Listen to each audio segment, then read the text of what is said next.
Hi, these are my memoirs. Sometimes people mean good for us in a good way that works for them and works for you in their life. We have to feel like we are a part of society that way. I've spent many times in jail thinking, where did I go wrong? Looking at myself as spiritual battle, joining codependency groups I'm a member of now, CODA, for 2 weeks.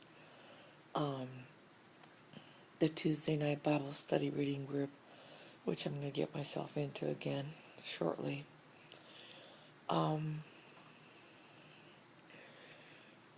We are people that want other people to accept us, and that's a way to do it, is to try to reach a hand, try to be nice and polite, try to set boundaries and limitations, and let the other people guide you through it. Okay, society has a deed to guide people. I mean, not a deed, a responsibility to guide us to the right measures, to the right set of frame of mind where it'll work out for us living somewhere like at Sand and Sea or over here at Brighton Lakes Boulevard, Brighton Lakes Community. And the same thing goes living in an assisted living facility and going to Mayvolin too, which I don't know about the assisted living facility, but Mayvolin I know I wanted to join too.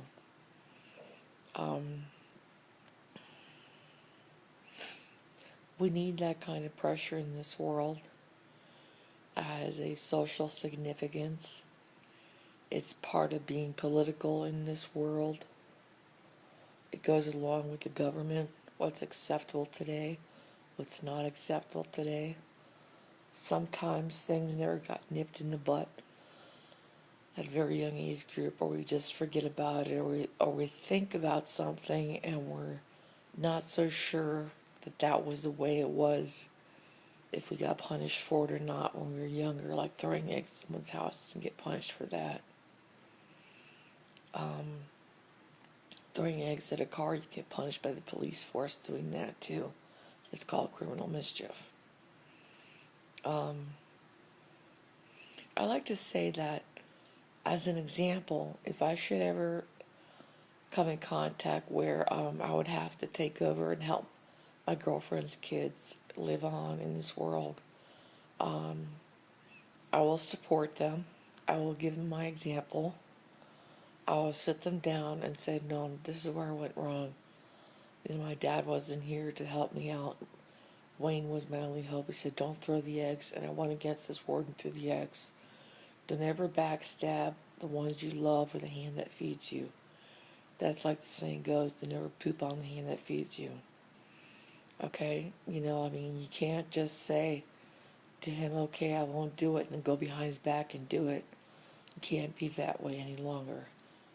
Because then you're setting yourself up for getting into trouble with the law. Okay? And if someone that you don't get along with is not going to guide you, it's because they have other friends that they're guiding. It's because they're mature. It's because they already know the way.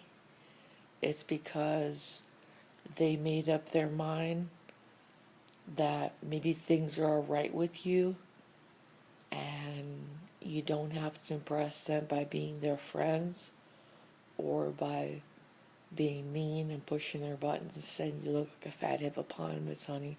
You need to lose some weight. Going, just joking. Okay? That's what got me in a stalking situation with one of the neighbors across the street at Sand Sea. But I regret it, honey.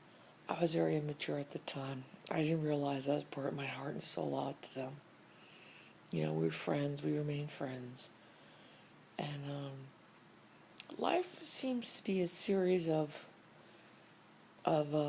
lunacy games. But once we settle down and make our mistakes and don't make them again, and thank God the law is there to reinforce us and not to you know, get us in harm's way. They see an honest face and they said, you could go back. You could go back to work, honey. Or you could just go apply. You broke the law, but don't worry about it. I've asked people, the bailiff, that question at the courthouse when I was due there. He said, don't worry about it. I said, thank you. God bless you, sir. God bless your heart and your family, sir. I'll keep you in my prayers. So, as a note, we like helping people, encouraging people. What if one day he needs me to help him and he's in a different situation? Yes, I would take it upon myself to help him and not to scold him. I would help that man, that bailiff man. Yes, I would do anything I could to help him. Return the favor, yes, that's another American way too. Other than that, I think I pretty got much all bases covered. And basically, police, when they're on the job, they really miss getting in contact with the public. I mean, unless you see them letting their guard down and they want to talk to you, or they don't want to signal you want to talk to them, that they already they talked it out today with somebody else. That's fine too. You have to say, we're like with the good apples, not with the bad apples. So, one day, your time will be chosen to speak up your mind, whether it be on a news broadcast or whether it be on this iPhone here. And relate to people, teach people that don't give up on yourself, don't give up on trying to lose weight. Little by little, the more you walk, the more you poop it out down there in your system. It's good, it's healthy for you. Gaining weight is a thyroid problem in my family. And I have hypothyroidism and I suffer from diabetes too. This is just a new thing that's developed in me. My grandfather had diabetes and he suffered from Alzheimer's too. So I hope I don't have that question either.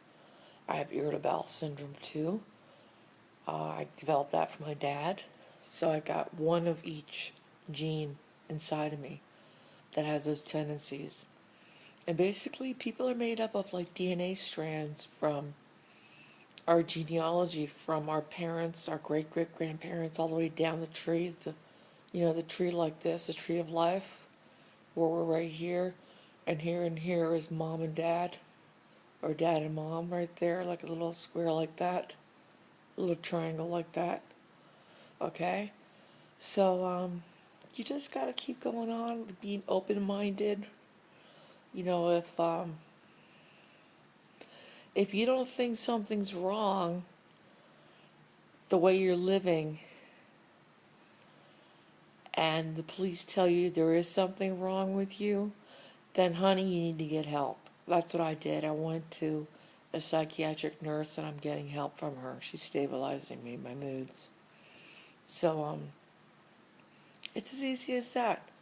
They see that, I'm reaching out for help. I want to get the help. I was asking too many questions. And they would say that to their children. They would say that lovely to their grandchildren. If I would see them too, I wouldn't point out that they needed help. I would say, honey, I would see it a different way. I would quite see it like she's over there having fun. She doesn't realize that you have to go to work later on, and that she's there with a good friend, and that this is just an example, and that time ran its sequence, and she forgot to call you home for dinner, that she wanted to come to see you for dinner with your mom and her. And so that's how I would explain to somebody, explain to them in common terms, like just forgetting about pointing the finger at someone, trying to rub it in like that and stir up more bad emotions.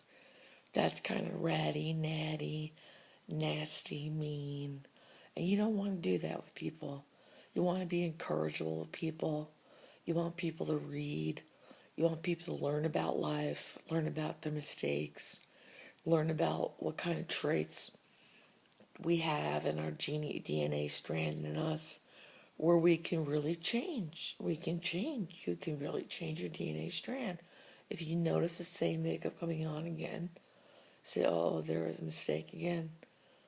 Let me read my information that I jotted notes down on. And then you go back and you read the notes you jotted the notes down on.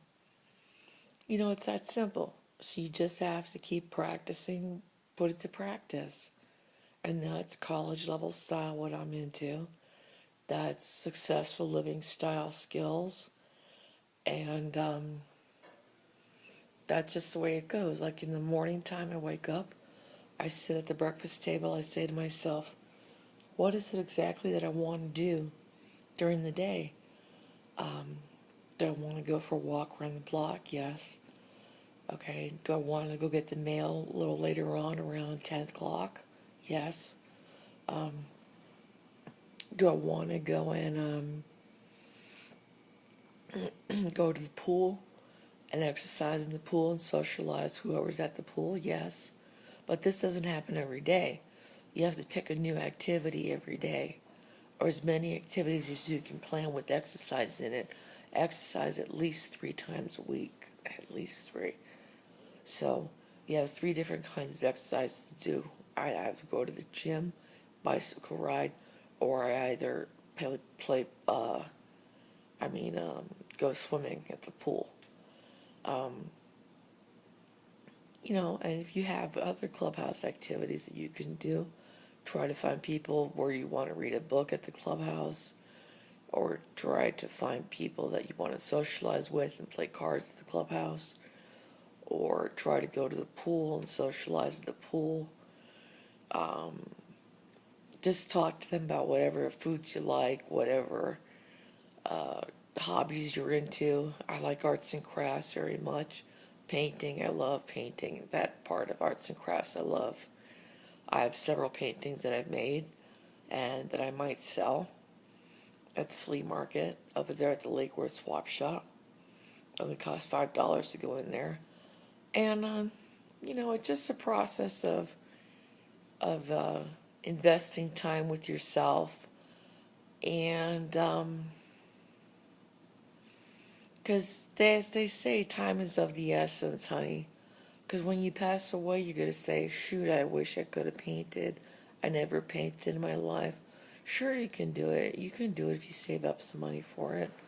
When so-and-so gets paid, you can borrow some money off your boyfriend and ask him if you can buy a painting to connect the dots, connect the numbers with the paint at the Michael's paint shop. So, it's just a question of expanding your knowledge and expanding your hobbies and being comfortable with what you're doing, which is the American way.